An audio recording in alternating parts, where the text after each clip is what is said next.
पूरा सिलेबस भी पढ़ लिया, शॉर्ट नोट्स भी रिवाइज कर लिए, चीट शीट्स भी रिवाइज कर ली, लेकिन जब भी क्वेश्चन पेपर हाथ में आता है तो बहुत ही पैनिक की सिचुएशन क्रिएट हो जाती है और समझ नहीं आता है इसे कैसे सॉल्व करना है। Hello everybody, this is me Kritika Khandelwal और आज मैं आपको बताने वाली हूँ कि किस तरह से आपको स्टेप बाय स्टेप एक क्वेश्चन पेपर को सॉल्व करना है। चलिए स्टार्ट करते हैं। सबसे पहले तो सीबीटी पीजी एग्जामिनेशन का आपको फॉर्मेट पता होना चाहिए कि आपसे यहाँ पे टोटल 75 क्वेश्चंस पूछे जाते हैं। ठीक है, अब 75 क्वेश्चंस आपसे पूछे जाते हैं। अगर आप एक क्वेश्चन सही करते हो तो +4 आपको यहाँ पे मिलता है और एक क्वेश्चन अगर आप यहीं पे गलत कर देते हैं तो आपको -1 यहाँ पे मिलेंगे।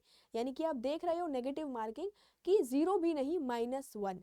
तो इस चीज से आपको ये देखना है कि आपको बहुत ही सोच समझ कर यहाँ पे जवाब देना है और वो क्या स्टेप रहना चाहिए वो मैं आपको बताऊंगी। और इन 75 क्वेश्चंस को सॉल्व करने के लिए आपको 90 मिनट्स मिलते हैं, यानी 1 आवर एंड 30 मिनट्स। अब बात करते हैं, एग्जाम में आप जाएंगे, क्वेश्चन पेपर आपके हाथ में आएगा। सबसे पहला आपका जो स्टेप रहना चाहिए कि आप पूरे क्वेश्चन पेपर को जरा 5 मिनट देके ध्यान से पढ़ लें।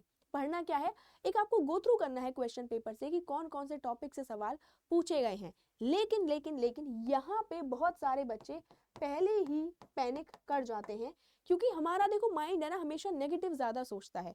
आपका ध्यान उन क्वेश्चंस पर ज्यादा जाएगा जो आपको नहीं आते हैं, या वो टॉपिक जो आपको नहीं आते हैं, और जो आपको आता है उनके बारे में आप कम सोचेंगे। But relax, just chill.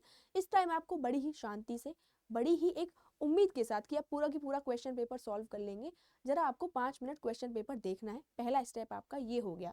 बस आपको गो थ्रू करना है, किसी भी क्वेश्चन का क्या आंसर होगा ये आपको कोशिश नहीं करनी है।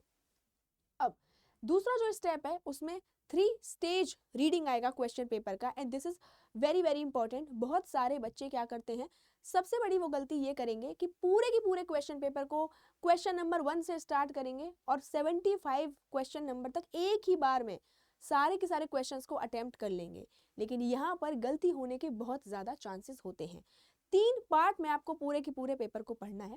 पहला स्टेप आपका होगा, आपको वही क्वेश्चन अटेम्प्ट करने हैं जो आपको आसान लगते हैं, और ये क्वेश्चन आसान हर बच्चे को अलग अलग लेवल के लग सकते हैं।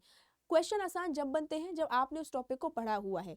ऐसे क्वेश्चन जो देखते ही आपको पता है कि 100% आंसर इसका यही होगा, यानी जिसमें आप 100% श्योर हैं, वही क्वेश्चन आपको अटेम्प्ट करने हैं और आपको टिक लगाते हुए जाना है कि कितने क्वेश्चन आपने अटेम्प्ट कर लिए। मैं मान के चलती हूँ 75 में से ऐसे 30 क्वेश्चन होंगे, ठीक है, जो आप पहली बार में अटेम्प्ट कर लेंगे। आपने टिक लगाया हुआ है, पता है आपको कौन से क्वेश्चन आपने अटेम्प्ट किए हैं।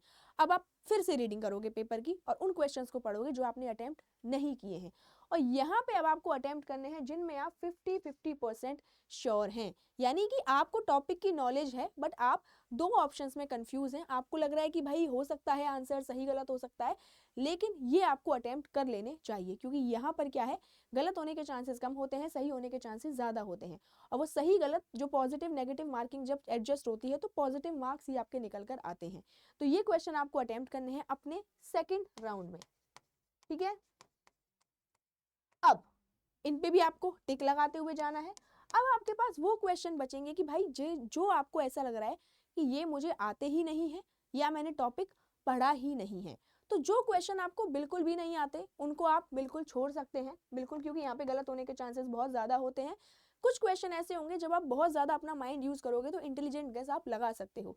यहाँ पे आपको कुछ क्वेश्चन ही सॉल्व करने हैं डिफिकल्ट क्वेश्चंस में से, ठीक है। ध्यान रहेगा, सबसे पहली जो रीडिंग होगी आपकी वो आपको करना है जो आपको सबसे आसान लगते हैं, जब जिसमें आप 100% श्योर हैं। सेकंड नंबर पर जिसमें आप 50-50% श्योर हैं और ये आपको पूरी तरह से अटेम्प्ट करने चाहिए।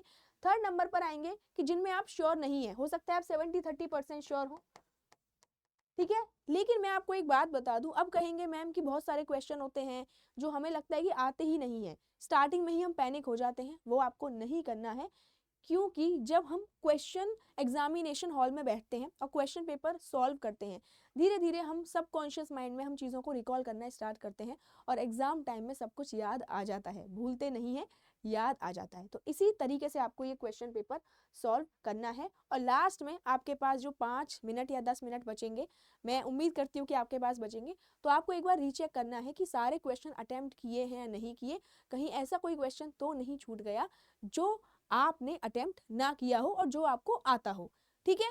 तो यहाँ पे क्या है, इस तरीके से क्या होगा, आपके नेगेटिव मार्किंग के चांसेस काफ़ी ज़्यादा कम हो जाएंगे, क्योंकि सारे ही क्वेश्चंस को आप बड़े ही ध्यान से अटेम्प्ट कर रहे हैं, रेदर देन एक ही स्लॉट में सब कुछ सॉल्व कर दिया, बहुत ज़्यादा मेस हो जाएगा, कन्फ्यूजन हो जाएगा, पैनिक की सिचुएशन क्रिएट हो जाएगी।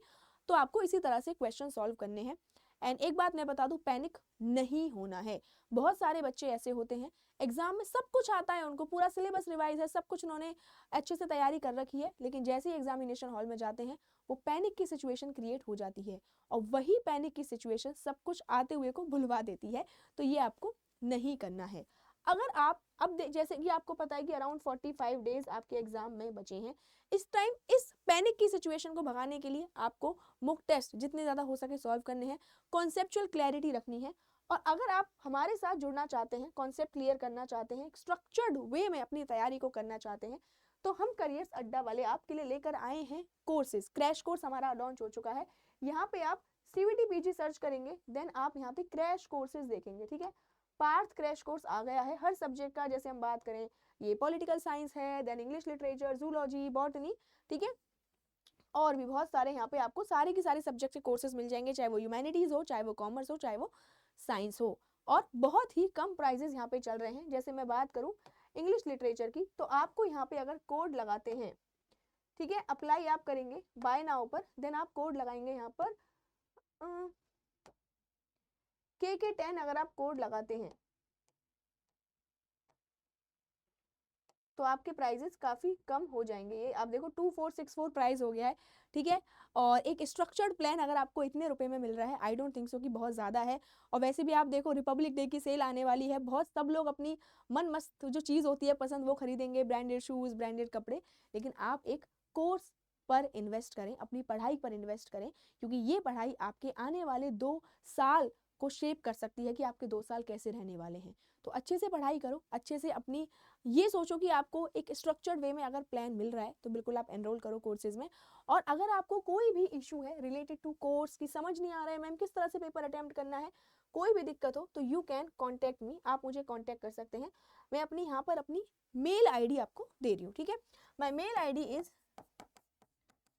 kritika.khandelwal@adda247.com, ठीक है। यहाँ पे आप मुझे मेल कर सकते हैं किसी भी सब्जेक्ट से रिलेटेड, चाहे वो आपकी ह्यूमैनिटीज़ हो, कॉमर्स हो, साइंस हो, किसी भी सब्जेक्ट से रिलेटेड कोई भी क्वेरी हो और समझ नहीं आ रहा है कि मैम पेपर कैसे अटेम्प्ट करना है, मॉक टेस्ट में नंबर नहीं आते, यानी कि मेंटोरशिप के लिए आप मुझे यहाँ पर मेल कर सकते हैं।